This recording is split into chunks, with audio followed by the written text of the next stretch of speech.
Welcome to the Go Diaper-Free podcast, where we're all about helping you potty your baby as early as birth. I'm your host, Andrea Olson, author and mom of 5 EC babies. This is episode 47, Teaching Baby to Signal.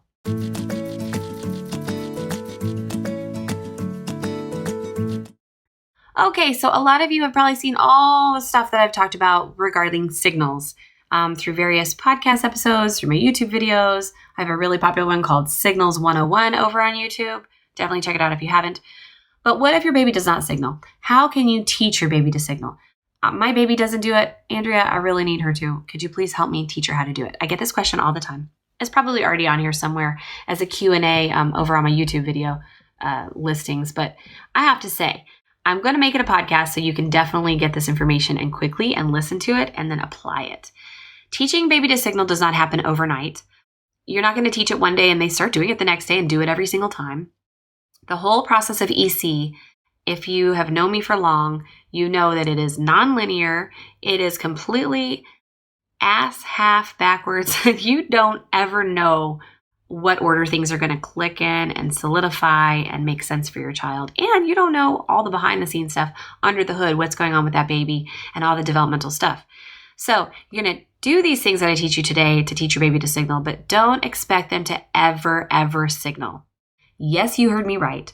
You're going to teach all this, but you're never going to expect them to ever do it. Because if you expect something, it adds in.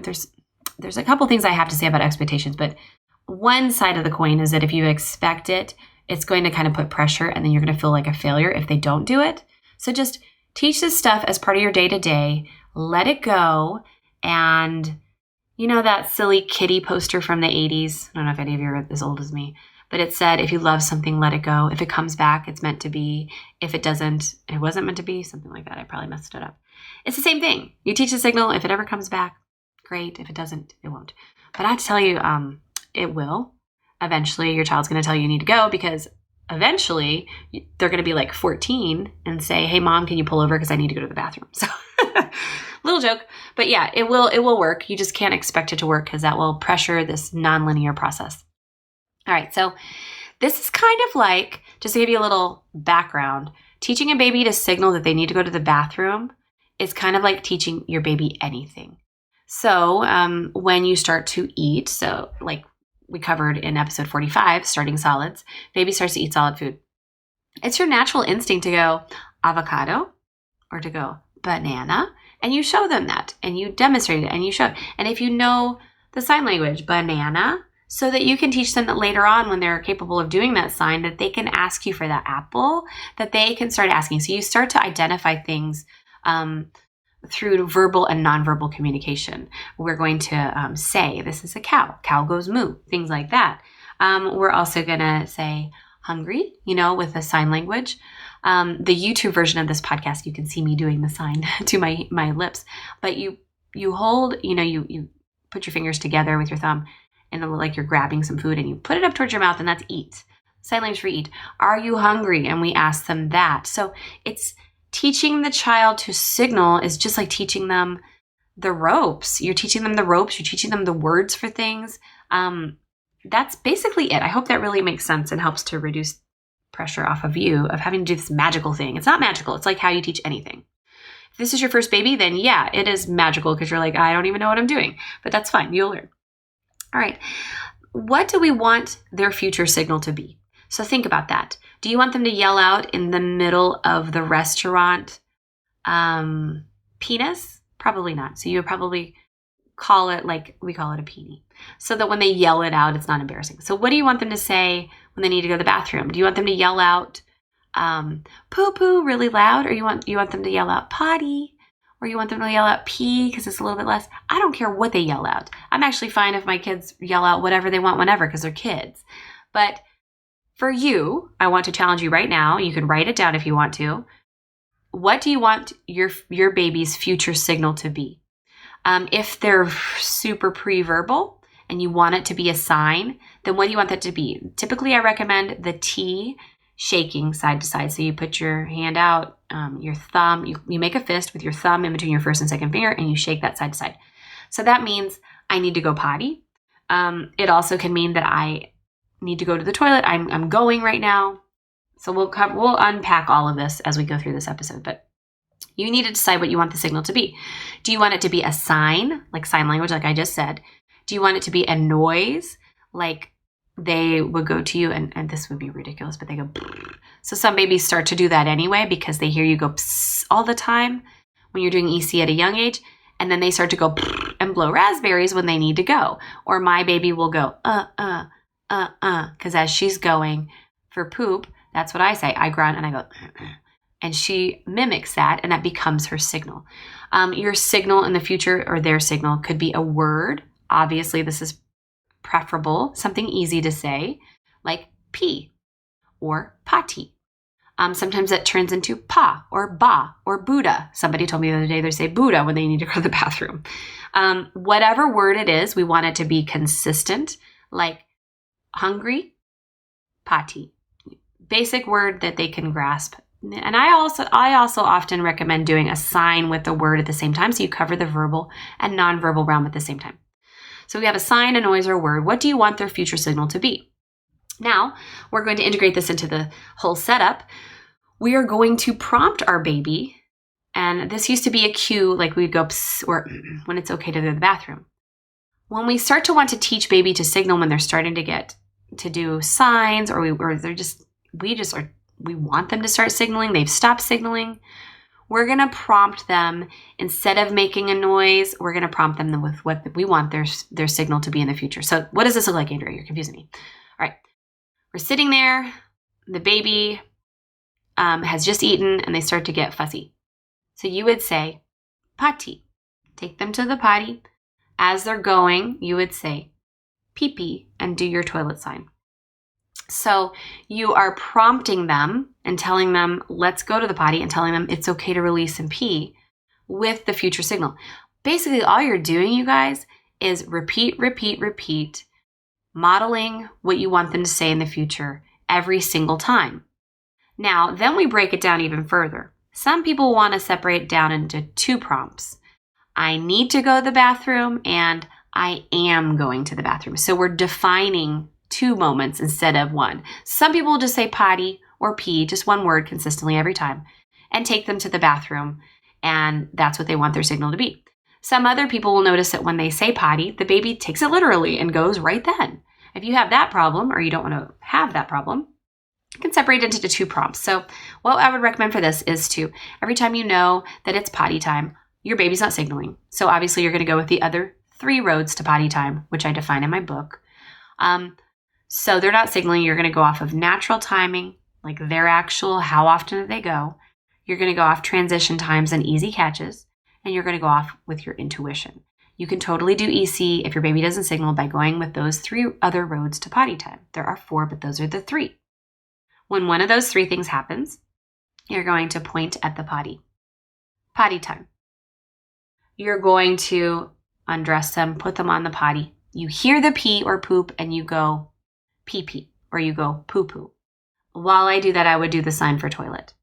So I have 2 separate sign language signs. I have the pointing to the bathroom when it's time to go, and then I have the toilet sign, shaking side to side, when they're actually going pee or poop. And it doesn't matter which one. I'm giving them a language. I'm gifting them with a language of, when you're going, this is what we do.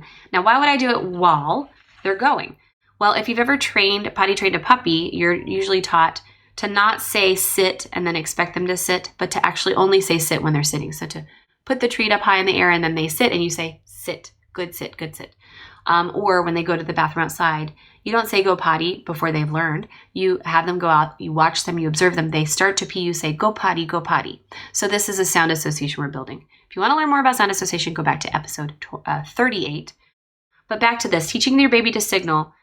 We want to do that second sign or word, or if that's your only one, while they're going. So we can separate it to point at the bathroom, pee-pee time, or time to pee, or potty time, or whatever you want to say, or just say potty, and we point.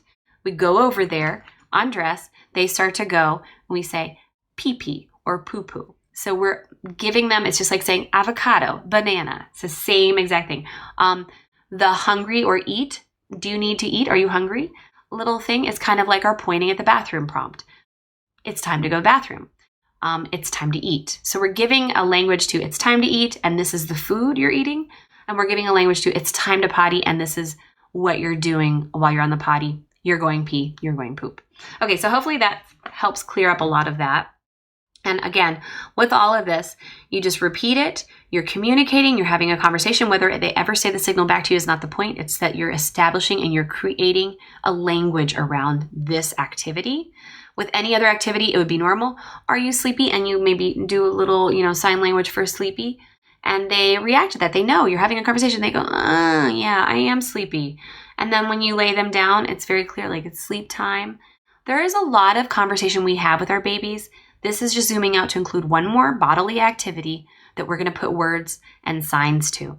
Now, what to expect? Babies often will sign back around 8 months as the average earliest time that I've really seen in our community. Your mileage may vary. They start to sign and maybe they stop signing, or maybe they only sign particular things, or maybe they sign something completely different from what you taught them. At this time, when they start communicating back about things, you roll with what they're signaling with. If they choose something that you didn't teach them, then roll with that and take that on as your mutual conversation, your mutual language, your shared language about that. They can create and participate in that too, right? So that can come from you teaching it or them taking what you've taught and adapting it. And then you work together and you develop this language as you go and as your baby ages. Talking, obviously, your timing may vary with that. I've had a baby talk as early as 9 months and say short sentences by 12 months. That was extremely early.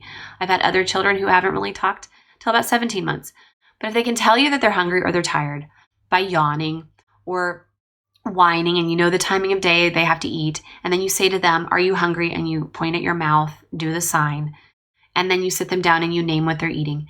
You're fully capable of having this conversation around pottying too. So hopefully that makes sense. Again, see episode 38 for sound association information. And then I want to give you a list of all the signals, which is in this handout that I have that comes with my book. It's called The 4 Roads to Potty Time. And it includes all the signals that we've seen in our community. Maybe you have some that are not on the list, but pretty doubtful. You can download that at the show notes at GoDiaperFree.com/47. And I want to leave you, I'm going to ask you a question first before we give you your tip from one of our readers. What is your plan? And go over to GoDiaperFree.com/47, scroll down to the comments. And I want you to type in there, what is your plan to do this and implement this in your house? How are you planning to teach your baby to signal? Which signs are you going to use? Which words are you going to use? What is your plan? When you share it, it makes it real and we can support you and cheer you on and encourage you. So go ahead and do that right now. And then I've got a tip from Rachel and a tip from Andrew, 2 of our readers. Rachel says, for new moms especially, plan and set up for future success with EC, but do not worry about getting anything actually in the potty until you're less overwhelmed. Same goes for EC-friendly clothing, etc. If it seems overwhelming, wait until you actually need it. So basically she's saying, you can plan and prepare for future success with signaling, but don't worry about it happening. We don't want this to add overwhelm. We want EC to make our lives easier. And then Andrew from San Francisco, who started EC at about 10 days old, and baby was 5 months old when he wrote this tip. So one of our ECing daddies has 2 tips for everybody. Number 1, start doing EC early as you hear about it. And number 2, to position the potty somewhere where it won't easily get knocked over during use. Thank you for that very practical tip, Dad, because that is a good one. All right, you guys, that's it for today's podcast. I'm Andrea Olson with Go Diaper Free. This has been the Go Diaper Free podcast, and I'll see you next time. All right, you guys, that's it. So that was the video version of this podcast. Again, you can get the show notes at GoDiaperFree.com/47. And in the comments below this video right here that you're watching, I want you to write out what your plan is to teach your baby to signal. If you have any questions or comments about it, you can write them down there as well. We respond to everything. And definitely subscribe and hit the bell so I can let you know next time a video is up. Thanks. I'm Andrea with Go Diaper Free.